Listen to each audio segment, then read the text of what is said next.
Just got back from doing an amazing interview with Douglas and Alicia, friends of Rob's, that we had over for dinner a few nights ago. And we thought their stories were so great. And the fact that they're ending their cruising lifestyle, and you'll get to find out why in this video.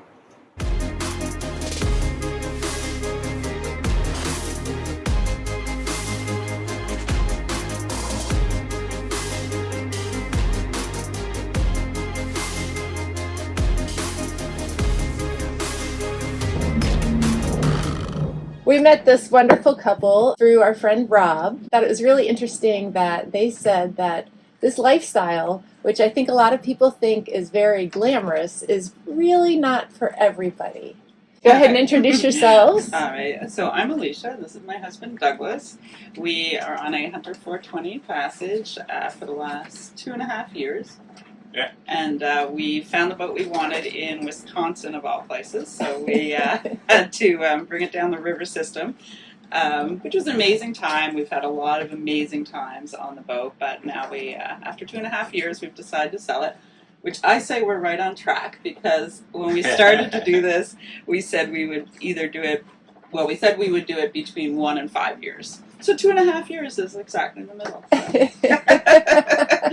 So all in all, I think it's been a wonderful experience. For us, the reason that we wanted to buy a boat and do the cruising lifestyle was really about freedom. We wanted to be able to, go wherever we want, be in a different country, every few days. I'm a real explorer. Doug is a real homebody. So that's really come out over the last 2.5 years, that I'm very happy waking up in a new country every morning, checking in, getting the passport stamps. I love that. And Doug feels really... I miss my family. I miss my friends. I got the same friends from when I was 5 years old. Right. And I realized I do enjoy traveling. I enjoy a lot of those things, but they do, after a while, they stop being a purpose for me. Like when I lived in LA and worked there, every time I got vacation, I went home. I didn't go somewhere traveling. Yeah. And I didn't realize that about myself until we did this. Yeah, it's like I like to create things. I like to be a part of a community, and I like to have a certain amount of routine. Not total routine. Routine starts to wear on me after a while, but I want a certain amount, and that's very difficult when you're somewhere different every day. And get tired of looking at weather. Get tired of maintenance. Get tired of stuff. But I mean, like, some people thrive on that. And I think for me, and I also, I'm very close with my family, really close with my friends, and our community. So I think that has been a little tough at times too. Like, I think that we've been okay at finding friends. Like, we've made so many friends, and kind of, being parts of communities, but it's not, you don't get to put deep roots down. Like, you're in a place for a few weeks, so you can participate in the things, but you're not really, really part of the community. So I think that's been interesting too to realize. For me, I feel like, we can do those things again down the road. Why not just keep exploring for, the next few years? But I get it for sure, and it is a group decision, more or less a group decision to move back to land. And I think too, like, one of the things we didn't realize starting out, because like I said, for us it was all about freedom, this ability to do whatever we wanted, whenever we wanted. And that's really not the truth. Like, the truth is, and people need to realize this, number one is weather. You're constantly confined by the weather. So you might think, like, oh, we're going to do this, trip, and we're going to be here on this date. You have people that are going to fly in to see you. Well, you might get stuck, in really crappy weather in an anchorage that you hate for, I mean, the longest, I think we were 3 weeks in an anchorage we hated, because the weather was just terrible for going east. And we're just like, this sucks, So I think that is one of the things, and I think especially the way that we did it coming from the U.S. to the Caribbean, I think was a mistake, because you're always fighting trade winds. And you have this idea like, oh yeah, but the wind goes down and you'll get weather windows, but like they can be a long time apart. So I think that was one of the big lessons. Like I really wish we had bought a boat in the Caribbean, and then sailed around the Caribbean for a couple of years and then sailed back. Because that would have made a big difference. The only reason I don't wish that is because my favorite part of the trip was going down the river system, and we never would have done that any other way. True. That we ended up with a boat that was in really good shape. Yeah, for sure. We got a freshwater boat that had been babied for its whole life, and had spent most of its time out of the sun. Sun is hard on boats, so like in terms of most boats in the Caribbean are in bad shape, aside from ours and one of our friends. That's all. There's a couple good ones, but no, that's true. Yeah. And then that inability to go home whenever you want. You can't. I mean, obviously, you find marinas. You can leave your boat at a marina, but sometimes there's just not marinas with space. So, like, found this through the Bahamas. Or there's just no marinas anywhere near you, or no airport. Right. So that ends up being a real issue when things happen at home that you want to fly home immediately, where if you were in any city in the world, you could just get on an airplane. But, like, if you're in the middle of the Bahamas where, there's, you're on an island with no airport and there's no marina, and then you have really bad weather, that you can't get somewhere, so you really end up stuck. And that happened to us once, and that was not fun, because, it was that feeling of lack of freedom. Like I really want to go do this thing. I really want to go home, but here I am stuck. You can't just drop your anchor and leave your boat, like, so that I think has been a big part of it, part of our decision too, for sure. And then, of course, the biggest part of our decision is that we got a new grandbaby. Oh, our congratulations! Your first grandbaby. Have you seen your grandbaby?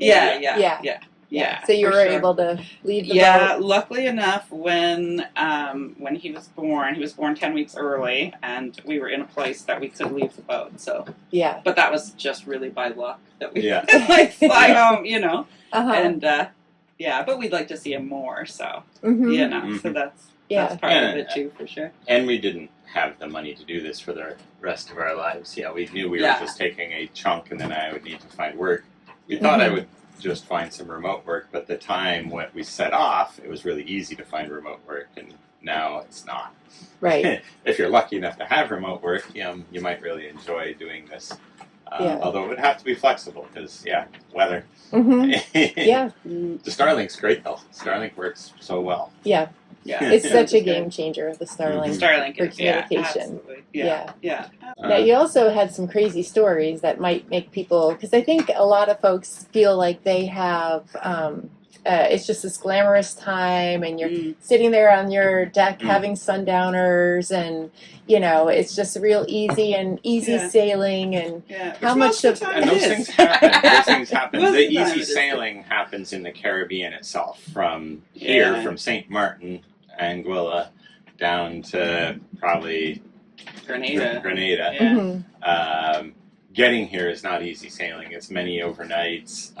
When you're just two people and you're doing, like, we went from Dominican Republic to Puerto Rico, about 48 hours.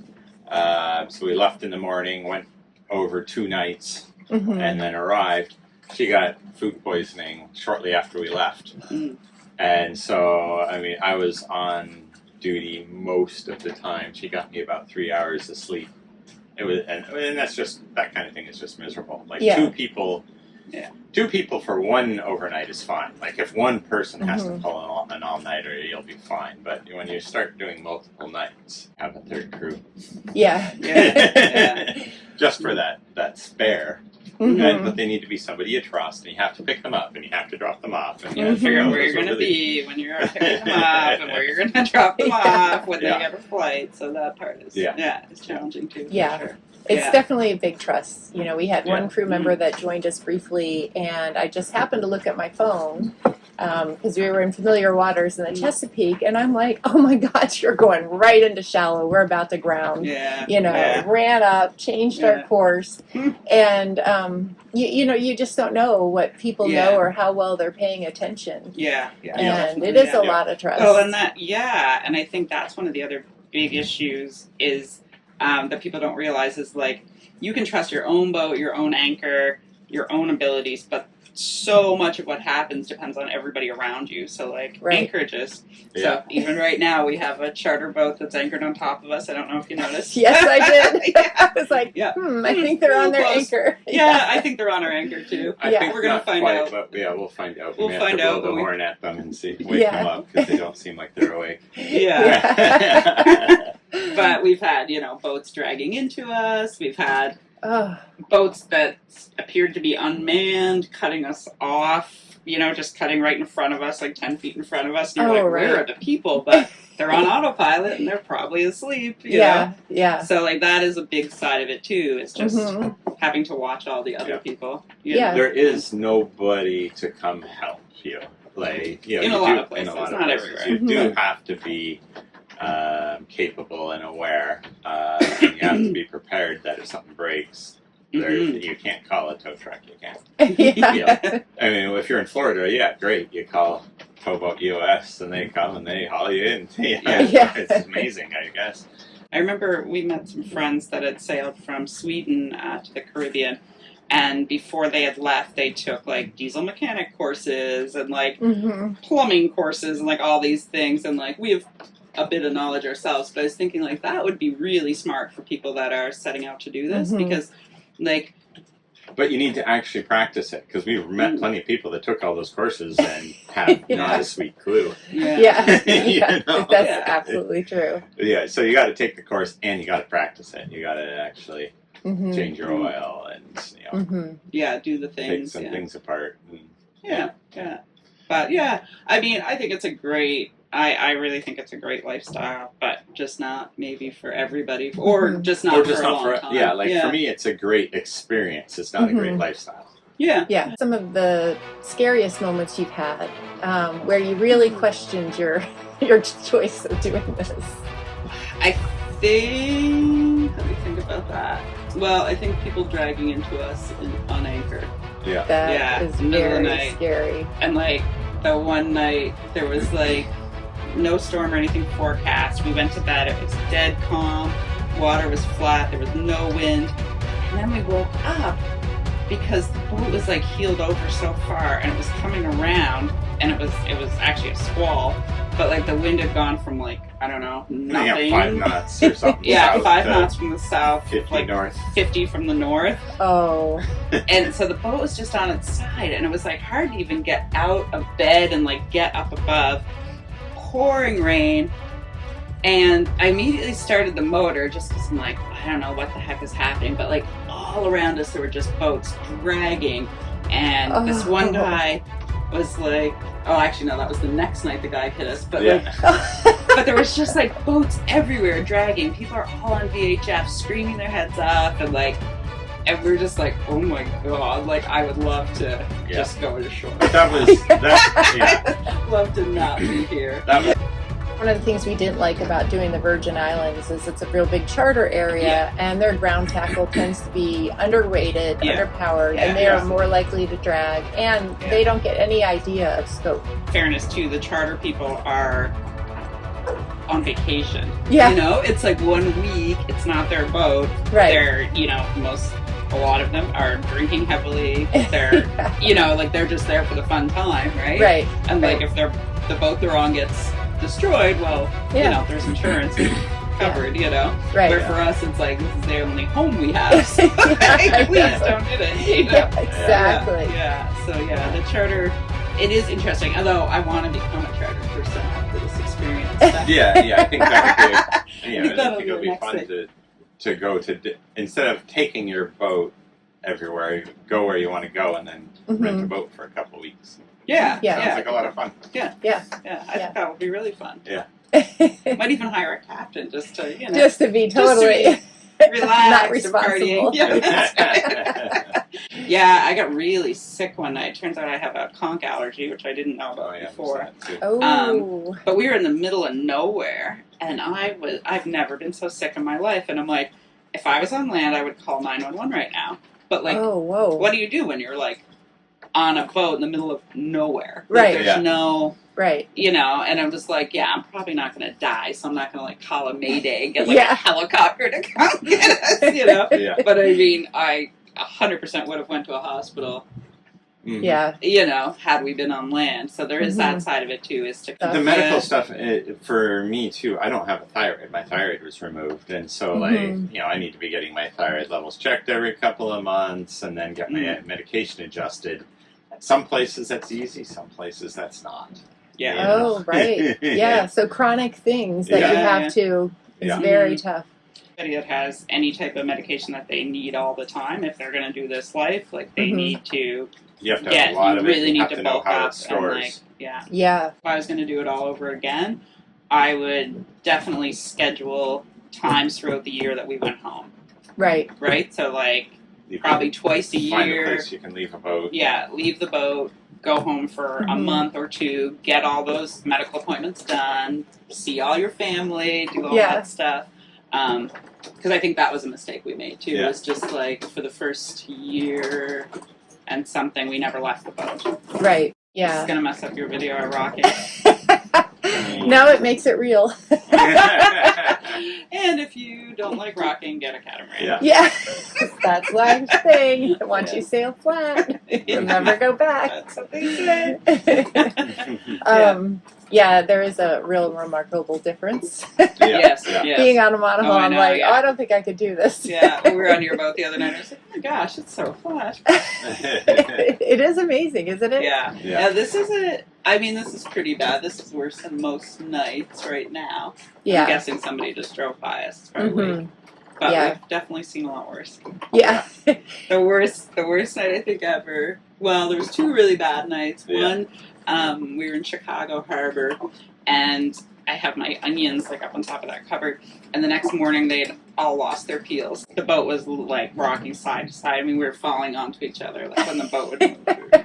Yeah. So, yeah. Now, is that the night you decided to just get off and get a hotel? Yeah, well, yeah, the next morning we were like, you know what, we can't do this. But we really wanted to see Astacia, so for the first time ever, we just left the boat on anchor. And the anchor, I mean, It's a good anchor. it's a good anchor. Yeah. We knew it had held the whole night before and like 20 knots of wind, so we're like, there's no wind tonight. And then we like got a hotel, then we sat in a restaurant and like watched our boat doing this. Like, we're like, thank God we're not on that. That was a good lesson for us too. You are more important than the boat. That's something Yes. a lot of people. We've met a lot of people that, you know, hurricanes are coming. I got to stay on my boat to protect my boat. Like, that's the dumbest thing you could ever do. I mean, first of all, there's nothing you can do for your boat in a real hurricane. Right. Like, we've talked to a couple of people that stayed on their boat during hurricanes, and they're like, I couldn't even go outside of the boat without a snorkel to breathe. Right. There's so much water. There's nothing I could do. And they all said, I would never do it again. Yeah. Right. Yeah. That, Yeah. Yeah. A boat can be replaced. Yeah. Exactly. People cannot. Yeah, you have Yeah. insurance. Things go wrong under the most stress possible, usually. Of course, Mhm. yeah. Yeah. In the middle of the night. Yeah. That's right, when you're tired. Yeah. Yeah. So, and from that sense, it's actually kind of a shame. We've got the boat into, you know, really good condition. Yeah. You know, it's ready. I know, Yeah. now it doesn't give us any problems anymore. Now we're Yeah. going to sell it. Yeah. Yeah. Yeah, you're like, lucky future owner. That's how I Yeah. felt about our old boat. We had worked through so many problems and Yeah. fixed Yeah. so many things. It Yes, really yeah. brought it back to life. We'd also bought this boat from an older gentleman who had had a stroke, and so we didn't have somebody we could call up and ask about the history or anything. Yeah. like Right. that, you know, Yeah, I think that, like, people I know that have bought boats from people that they know, and same thing with our last boat, like, Yeah. we knew the owner. And So, like, anytime there's a, You know, something we there's didn't an issue, understand, you're we like- call them up. And, yeah. Yeah. and they Yeah. happily tell you. If you buy a brand new boat, then, Yeah, new is deceptive. It really does mean not everything works. yeah. Yeah, it's Yeah. not a boat is not a car. Millions of them don't come off an assembly line. Right. Quality Yeah. control has not got it down to where, yeah, they're basically custom. Every one of them is custom built. Any last words of wisdom for people considering this lifestyle? It will cost more than you think. Yeah. That That is so true. It's so true. Yeah. But so many people that said, like, we have a budget. We can do this for, 10 years. And they're out of money in 2 years. And, and everything costs more than you think. Like, including things like, surprisingly, like laundry. Yeah. Laundry in the Caribbean, I've paid probably, like, the average is probably $30 a load. Would you say that's about right? Yeah. Yeah. Yeah. But I've paid as much as $100 US for a load of laundry. Not knowing that when I dropped it off. Picking it up and Well, you saw we have the old-fashioned. I have the one old-fashioned too, wringer because we mostly do bucket you can't do laundry. sheets in it and food. Yeah. Food is in very some islands, expensive like on the the islands. food is so expensive. I mean, like Bahamas very insane. Expensive. St. Yeah. Lucia. Yeah. Crazy. And I mean, we're not talking like 20% more. We're talking like 100% more. Like sometimes 300% more. And then the other thing you need to remember is that you're not going to be able to buy all the things you need everywhere you are. So like a lot of maintenance things like oil filters, things like that, you have to stock up when you can get them. So, and a lot of times it comes down to cleaning inside of things. And then you find like, oh, this wire is getting loose, or you know what I mean? So it's just that intimate knowledge of your own boat. And some things will happen. You guys have been awesome. Thank you so much. Yeah.